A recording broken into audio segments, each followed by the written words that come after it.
The First Voyage Around the World by Antonio Pigafetta.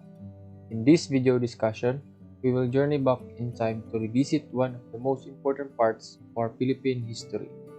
We will also discuss the significant events and explain their significance in understanding Philippine history.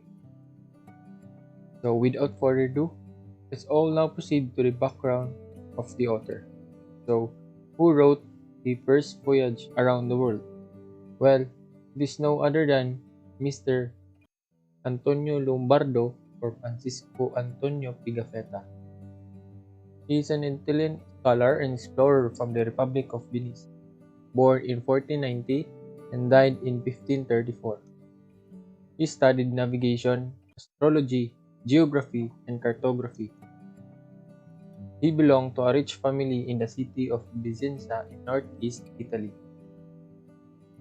He joined the expedition to the lands led by explorer Ferdinand Magellan.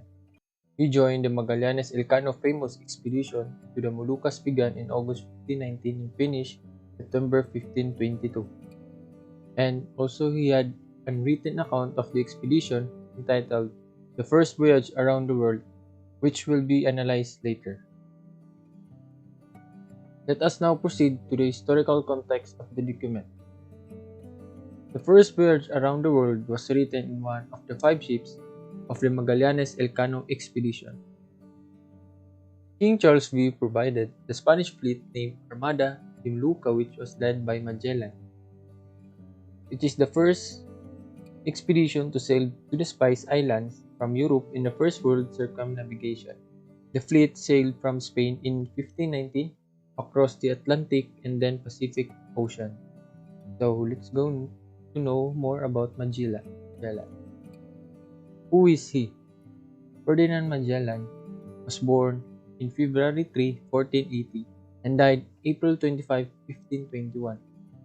28 years old when started the fleet, and he is a Portuguese explorer who organized the Spanish expedition to the East Indies from 1519 to 1522 to search for western route to the Maluku Islands or Spice Island, resulting to the first circumnavigation of Earth completed by Juan Sebastian Elcano.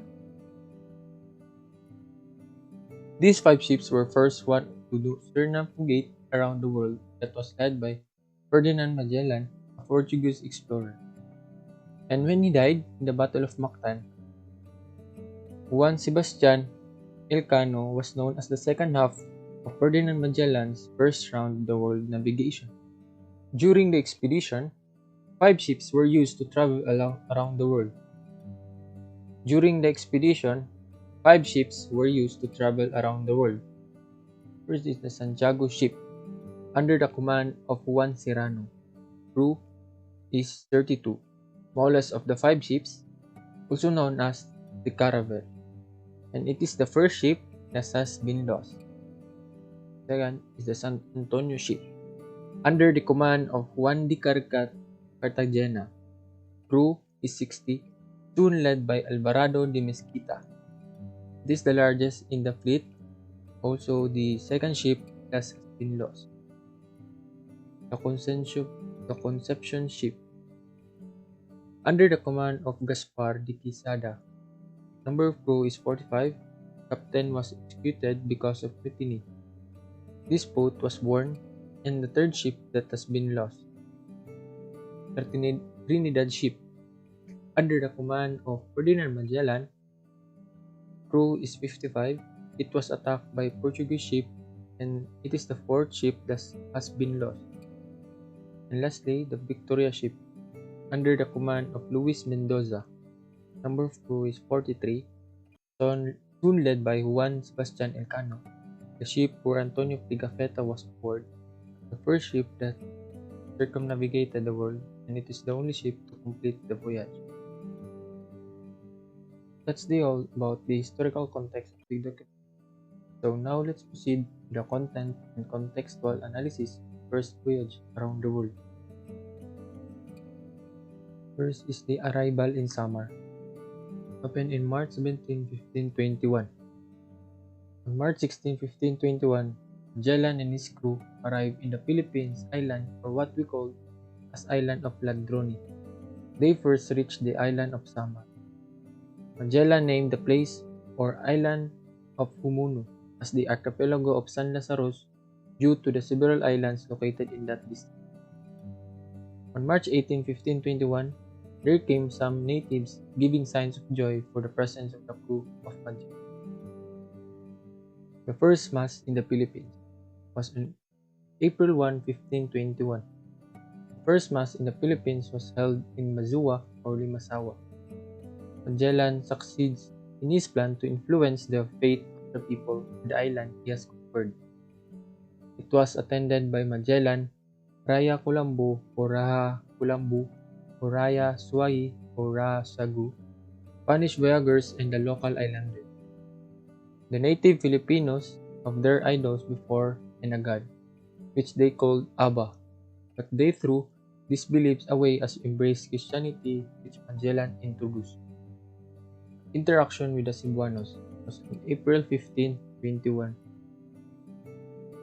Magellan's crew went to Zubu on April 7 upon hearing good reports about the islands from the king of Mazua. Initially, Magellan and his men encountered some struggle when first entering the port of Cebu. The king of Cebu wanted Magellan and his men to pay tribute to them, but Magellan refused and told the translator that they are working for the king of Spain and threatens him with war. Christianity was on April 15, 1521.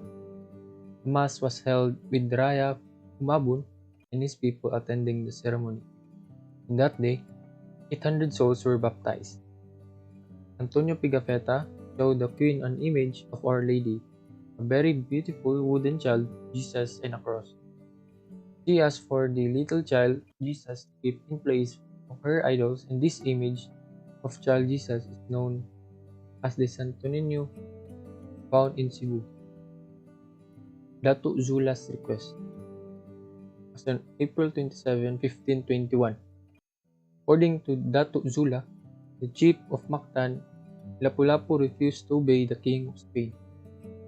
Dato Zula requested the captain to defeat Lapu-Lapu and Magellan, ordered 3 boats to be equipped with a matter of 50 or 60 men, and went against the place.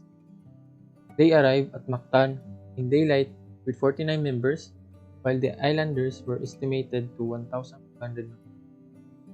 Lastly, the death of Magellan was on April 28, 1521. At midnight, 60 of Magellan's men set out of arms with corselets and helmets.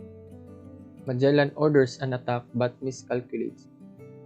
They found 3,000 or 4,000 men who fought with such a good will, and there happened the death of Magellan. That's all, the entire summary, the first voyage around the world by the leadership of Magellan. Before I will end this presentation, let us first see the relevance and contribution of this story to our contemporary time.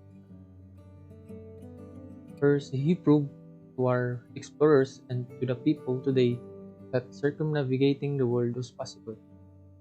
It will help us understand how Filipinos of the past lived and how they doped with Magellan in his care for the Philippines. This book aids the researchers and students of today in understanding the context of the Magellan expedition and how the whole Europe and Philippines conflict commenced. Spaniards introduced Christianity to the Filipinos. And lastly, growing up, we've understood this issue just simply as the start of the Spanish era and Magellan being the Philippines' villain, without taking into debate the context and different reasons of the expedition. I hope this video widens your understanding to the historical events about the first voyage around the world by Antonio Pigafetta.